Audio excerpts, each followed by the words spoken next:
करने से माता महालक्ष्मी प्रसन्न होती है तथा सुख शांति एवं धन संपत्ति प्राप्त होती है। यह व्रत करने वाले स्त्री तथा पुरुष दोनों मन से स्वस्थ एवं आनंदमय होने चाहिए। इस व्रत को किसी भी महीने के प्रथम गुरुवार, बृहस्पतिवार से शुरू कर सकते हैं। विधि नियम अनुसार हर गुरुवार को महालक्ष्मी व्रत करें। श्री महालक्ष्मी की व्रत कथा को पढ़े। लगातार 8 गुरुवार को व्रत पालन करने पर अंतिम गुरुवार को समापन करें। वैसे यह व्रत पूजा पूरे वर्ष भर भी कर सकते हैं। पूरे वर्ष भर हर गुरुवार के देवी की प्रतिमा या फोटो के सामने बैठकर व्रत कथा को पढ़ें। गुरुवार के दिन 8 सुहागनों या कुंवारी कन्याओं को आमंत्रित कर उन्हें सन्मा के साथ पीढ़ा या आसान पर बिठाकर श्री महालक्ष्मी का रूप समझकर हल्दी कुमकुम लगाएं। पूजा की समाप्ति पर फल प्रसाद वितरण करें तथा इस कथा की एक प्रति उन्हें देकर नमस्कार करें। केवल नारी ही नहीं अपितु पुरुष भी ये पूजा कर सकते हैं। वे सुहागन या कुमारिका को आमंत्रित कर उन्हें हाथ में हल्दी कुमकुम प्रदान करें तथा व्रत कथा की एक प्रति देकर उन्हें प्रणाम करें। पुरुषों को भी इस व्रत कथा को पढ़ना चाहिए। जिस दिन व्रत हो उपवास करें, दूध फलाहार करें, खाली पेट न रहे। रात को भोजन से पहले देवी को भोग लगाएं एवं परिवार के साथ भोजन करें। इस पूजा को करने के लिए किसी ब्राह्मण पुरोहित की आवश्यकता नहीं है। हर कोई अपनी भक्ति से पूजा कर सकते हैं। एक दिन पूर्व ही घर को गोबर से लेप ले या फिर गीले कपड़े से पोंछ लें। इसके बाद एक ऊंचे पीढ़े या चौकी पर या छोटे मेज पर बीच में थोड़े गेहूं या चावल रखकर एक साफ सुथरे तांबे या पीतल के लोटे को पानी से भरकर चावल या गेहूं पर रखें। पानी में सुपारी, कुछ पैसे और दूर्वा घास डालें। ऊपर से लोटे में चारों तरफ 5 तरह के पेड़ के 5 या 7 पत्ते डालकर बीचों बीच एक नारियल रखें। उस नारियल पर बाजार में उपलब्ध देवी के मुखौटे या चेहरे को बांध या चिपका दें और लोटे पर हल्दी कुमकुम लगाए और साथ ही उस लोटे के गले में लोटे के हिसाब से लहंगा बांध दे और नारियल के ऊपर एक छोटी चुनरी भी चढ़ा दे। साथ ही देवी की प्रतिमा या फोटो को पूर्व दिशा में मुंह करके या उत्तर दिशा में मुंह करके स्थापना करनी चाहिए।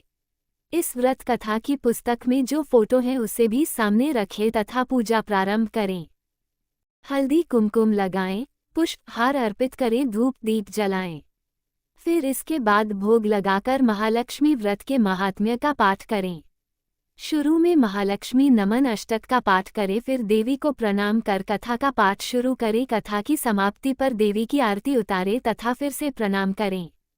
रात को फिर देवी की पूजा करें, मिष्ठान का भोग लगाएं तथा गौ माता के लिए भी अन्न रखें और दूसरे दिन सुबह गौ माता को उनका हिस्सा अर्पित करें। इसके बाद परिवार के सदस्यों के साथ मिलकर भोजन करें। दूसरे दिन सुबह स्नान करके पेड़ के पत्तों को निकालें और घर में अलग अलग जगह रखे पानी को समुद्र, नदी, तालाब, कुएं या तुलसी की क्यारी में डाल दें।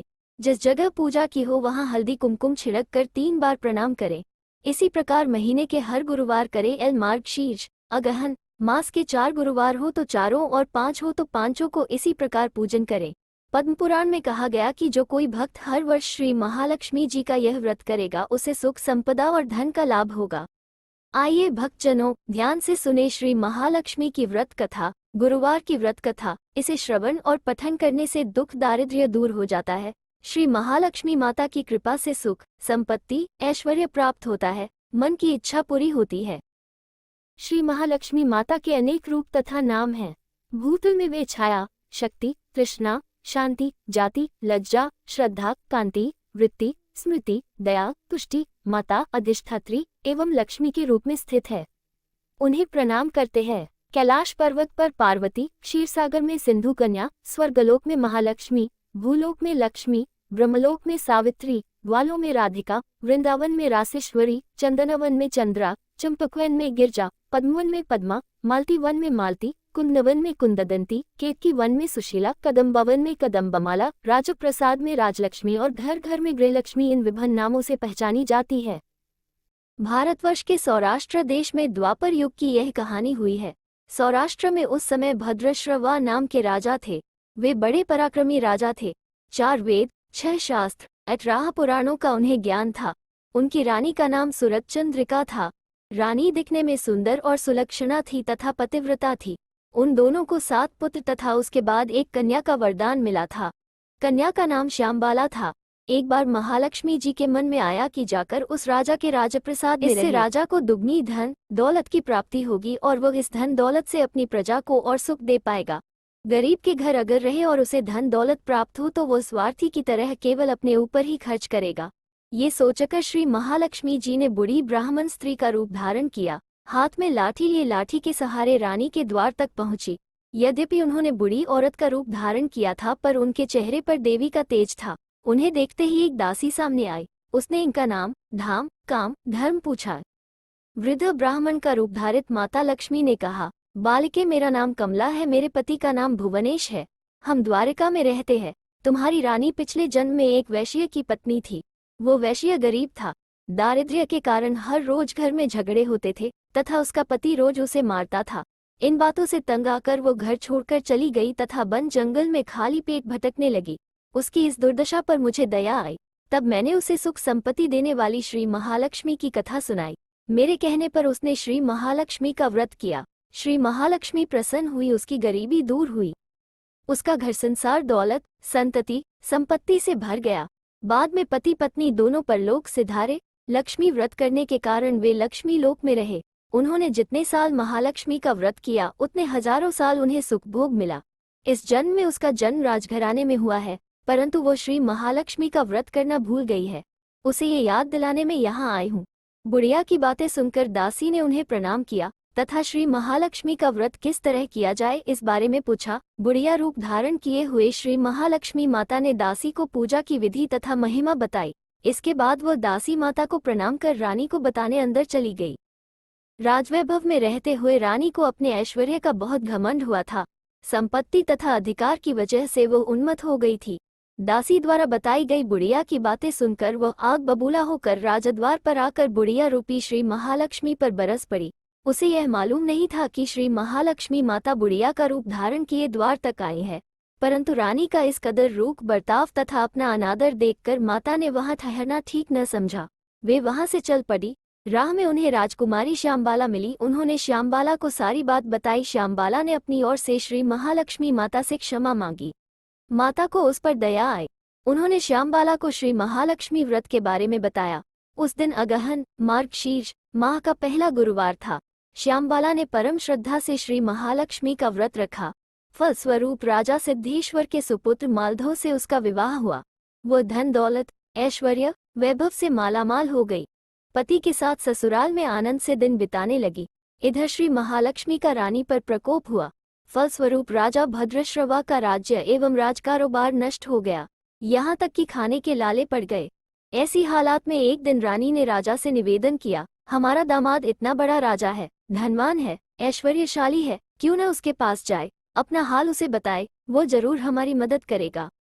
इस बात पर राजा भद्रश्रवा दामाद के पास रवाना हुए। राज्य में पहुंचकर एक तालाब के किनारे थोड़ी देर विश्राम लेने के लिए ठहरे। तालाब से पानी लेने आते जाते दासियों ने उन्हें देखा। उन्होंने विनम्रता से उनकी पूछताछ की। जब उन्हें यह मालूम हुआ कि वे रानी श्यामबाला के पिता है तो दौड़ते हुए जाकर उन्होंने रानी को सारी बात बताई। रानी ने दासी के हाथ राजपरिधान भेजकर बड़े ठाट से उनका स्वागत तथा आदर सत्कार किया, खान पान करवाया। जब वे लौटने लगे तो सोने की मोहरों से भरा घड़ा दिया। राजा भद्रश्रवा जब वापस लौटे तो उन्हें देखकर रानी सूरजचंद्रिका खुश हुई। उन्होंने सोने की मोहरों से भरे घड़े का मुंह खोल, पर हाय भगवान, घड़े में धन के बदले कोयले मिले। ये सब श्री महालक्ष्मी के प्रकोप से हुआ। इस प्रकार दुर्दशा में और कई दिन बीत गए। इस बार रानी स्वयं अपनी कन्या के पास गई। वो दिन अगहन माह का अंतिम गुरुवार था। श्यामबाला ने श्री महालक्ष्मी का व्रत किया, पूजा की, अपनी माता से भी व्रत करवाया। इसके बाद रानी अपने घर आई। श्री महालक्ष्मी का व्रत रखने पर उसे फिर से अपना राजपाट, धन दौलत, ऐश्वर्य प्राप्त हुआ। वो फिर से सुख, शांति, आनंदमय जीवन बिताने लगी। कुछ दिनों बाद राजकन्या श्यामबाला अपने पिता के घर आई। उसे अपने घर देखकर सूरजचंद्रिका को पुरानी बातें याद आई। यही कि श्यामबाला ने अपने पिता को घड़ा भर कोयला दिया था और उसे तो कुछ भी नहीं दिया था। इसी कारण श्यामबाला को पिता के घर आने पर उसका कोई आदर आतिथ्य नहीं हुआ, बल्कि अनादर हुआ। पर उसने इस बात का बुरा नहीं माना। अपने घर लौटते समय उसने पिता के घर से थोड़ा नमक ले लिया। आपने घर लौटने पर उसके पति ने पूछा, अपने मायके से क्या लाई हो? इस पर उसने जवाब दिया, वहां का सार लाई हूं। पति ने पूछा, इसका मतलब क्या हुआ? श्यामबाला ने कहा, थोड़ा धीरज रखे, सब मालूम हो जाएगा।